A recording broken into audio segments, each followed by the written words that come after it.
रोशनी होगी, चिरागों को जलाए रखना।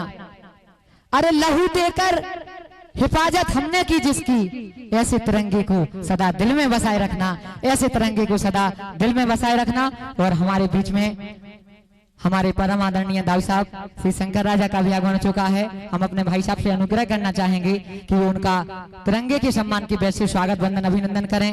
और इसी बीच में हमारा हमेशा साथ देने वाले हम ललितपुर जिला में अगर शिक्षा के क्षेत्र में किसी ने सबसे ज्यादा नाम कमाया है, सबसे आगे हैं, तो आज हमारा बड़ा सौभाग्य है वो हमारे बीच में उपस्थित हैं। पहलवान गुरुदीन कॉलेज के डायरेक्टर श्री सौरभ यादव सर, जोरदार तालियां से उनका स्वागत करें।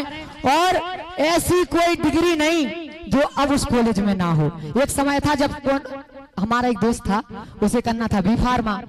अब चूंकि यहाँ भी फार्मा था नहीं, तो भोपाल और जयपुर जाना पड़ता था ऐसी डिग्रियों करने के लिए। आज पूरे जगत में ललितपुर जिला में अपना ऐसा नाम लहराया है और एक से एक गरीब बच्चों को बहुत बहुत धन्यवाद। सबसे पहले माँ सरस्वती जी के चरणों में शीश नमन करता हूँ। आज हम आप सभी लोगों को ग्राम रोड़ा के शिव कोचिंग क्लासेस के इस विशाल प्रांगण में उपस्थित रामजू यादव जी, जो इस कार्यक्रम के आयोजक हैं, जिनके प्रयासों से यह विशाल कार्यक्रम आज सफल हो रहा है, हम सब देख पा रहे हैं।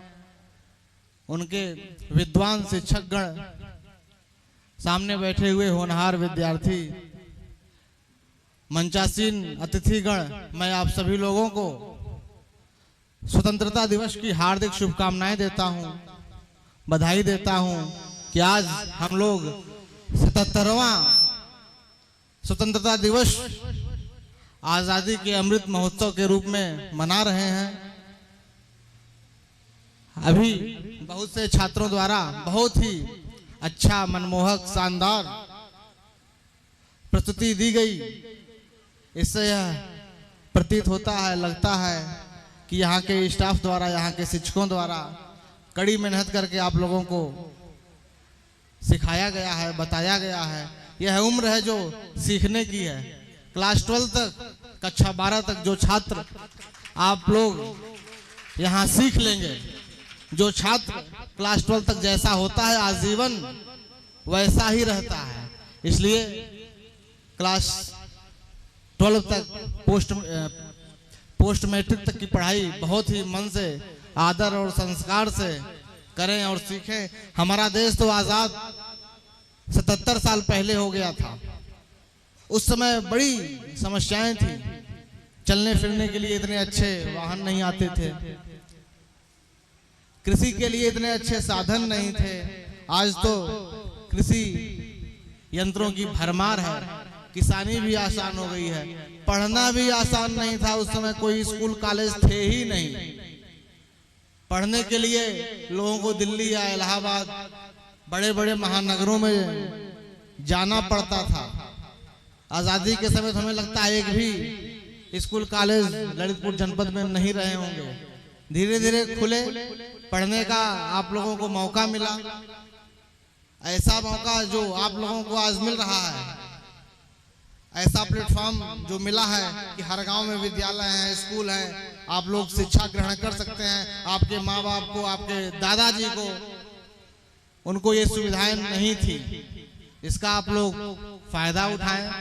देश आजाद है, आजादी की लड़ाई नहीं लड़ना है, सिर्फ अपने ऊपर ध्यान देना है, अपने व्यक्तित्व को बढ़ाना है, निखारना है। और जो आप लोगों का मंजिल है उसको पाने के लिए जी तोड़ मेहनत करें तो अवश्य मिलेगी। शिक्षा का मतलब ये नहीं है कि आपको सरकारी नौकरी ही मिलेगी। एक पढ़ा लिखा व्यक्ति का व्यक्तित्व ही अलग होता है, वो समाज में अलग दिखता है, उसका अलग पहचान होता है। आपके बीच में इतने अच्छे आपके गुरु है रामजू यादव जी। पिछले 7-8 सालों से मैं इनसे जुड़ा हूँ, देख रहा हूँ, हमारे पास आते जाते रहते हैं। लेकिन यहाँ पर आने का हमको पहली बार मौका मिला। बहुत ही सौभाग्यशाली हूँ आप लोगों के बीच में खड़ा होकर के। देश की आजादी में लाखों वीर जवान शहीद हो गए थे, कई हमारे भाई बंधु खत्म हो गए थे, कई माताओं के बच्चे खत्म हो गए थे, बड़ी समस्याएं थी। अगर सोचेंगे तो हृदय पिघल जाएगा। आज भी हमारा देश आजाद हो चुका है, लेकिन कई चीजों से अभी भी आजादी हमको नहीं मिली है, जैसे कि शिक्षा। जब तक हमारे गांव का हर बच्चा शिक्षित नहीं हो जाएगा, तब तक शिक्षा से आजादी सही तरीके से सही मायने में नहीं मिल सकती है। आप शिक्षित नहीं रहेंगे, आपको जो चाहे आके उल्लू बना जाएगा। मैं देखता हूं ललितपुर जनपद में कई फाइनेंस कंपनियां आई, बीमा कंपनियां आई, लोगों से पैसा इकट्ठा की और 5-6 साल बाद भाग गई। सिर्फ ये बुंदेलखंड में ही है और कहीं नहीं है, क्योंकि यहाँ लोग बिना पढ़े लिखे लोगों पे विश्वास कर जाते हैं और साइन कर देते हैं या अंगूठा लगा देते हैं। तो लोग ज्ञापन देते हैं डीएम क्या हमारा पैसा वापस कराया जाए। अगर उसी समय आप पढ़ लिख के देखे होते क्या टर्म्स कंडीशंस है, क्या ऐसी गाइडलाइन है, इस कंपनी या सोसाइटी या चिट फंड कंपनी का रजिस्ट्रेशन है कि नहीं है, शायद वो समस्या आज नहीं आती। बेरोजगारी भी हमारे देश में बहुत ज्यादा है, बेरोजगारी से भी आजादी चाहिए। बेरोजगारी भी तभी कम होगी जब आप लोग पढ़ लिख करके अपने हक को, अपने अधिकार को जानने लगेंगे। हमारे देश में भूखमरी भी है, हजारों हजार बच्चे जो है भूखमरी से मर जाते हैं। महानगरों में जाइए, देखिए, वहां सड़कों के किनारे लोग झुग्गी झोपड़ी बना करके रहते हैं। तो इन सब चीजों से भी हमको आजादी चाहिए। आखिरी में बच्चों में आप लोगों से यही कहूंगा कि आप लोग मन लगा करके पढ़ाई करिए। सफलता का एक ही रास्ता है, शिक्षा।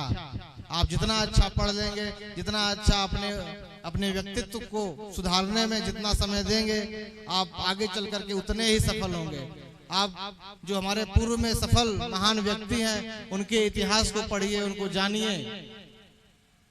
यहाँ वहाँ का जो है गांव की लड़ाइयों से दूर रहिए, मोबाइल से दूर रहिए। मोबाइल एक ऐसी चीज है, आप अच्छा देखेंगे तो अच्छा मिलेगा, बुरा देखेंगे तो बुरा मिलेगा। क्यों ना हम अच्छा देखें। अभी हमारे ऊपर जिम्मेदारियां नहीं है, आप लोगों के ऊपर जिम्मेदारियां नहीं है, तो लगता है सब बढ़िया है। लेकिन जब आने वाले समय में जब जिम्मेदारी मिलेगी, तब लगेगा कि मैंने जो है अपना बचपन का जीवन जो अपने पढ़ाई लिखाई पे ध्यान देना चाहिए था, मैंने नहीं दिया, इसलिए आज मैं यहाँ पर आ गया। मैं सभी छात्रों को, सभी अध्यापकों को, प्रिंसिपल साहब को पुनः स्वतंत्रता दिवस की बहुत सारी शुभकामनाएं और बधाई देता हूं। अपनी बात को यहीं पर समाप्त करता हूं। जय हिंद, जय भारत।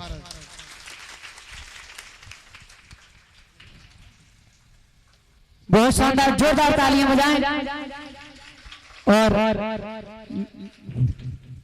मैं तो कुछ भी नहीं हूँ, ये तो महान लोगों की महानता है जो हम जैसे लोगों को ऊंचाई उठने के लिए प्रेरित करते हैं। और अन्य अतिथिगण हमारे गोस्वामी जी और भी जो 85 अतिथिगण हैं, मैं भाई साहब से आग्रह करना चाहूंगा कि उनका तिरंगा के वैसे से सम्मान करते हुए उनका स्वागत वंदन करें। सभी बच्चे जोरदार तालियां बजाएं। और हमारे चाचा देसाई जी से भी अनुग्रह करना चाहूंगा, वो भी अतिथियों का बेहतरीन का सम्मान करें। चलो फिर से वो आज नजारा याद कर लें, शहीदों के दिल में थी वो ज्वाला याद कर लें। अरे जिसमें बहकर आजादी पहुंची थी किनारे पर, देशभक्तों के खून की वो धारा याद कर लें, देशभक्तों के खून की वो धारा याद कर लें। और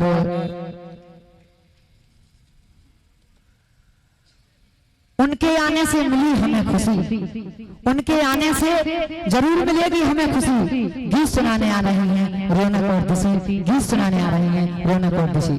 और 85 अतिथियों से मैं विनम्र आग्रह करना चाहूंगा कि हमसे जो भी गलतियां त्रुटियां हो रही हों, हमें छोटा बालक समझकर क्षमा करने की कृपा करें 85 अतिथिगण। और आप गीत सुनाने आएंगे रौनक और खुशी।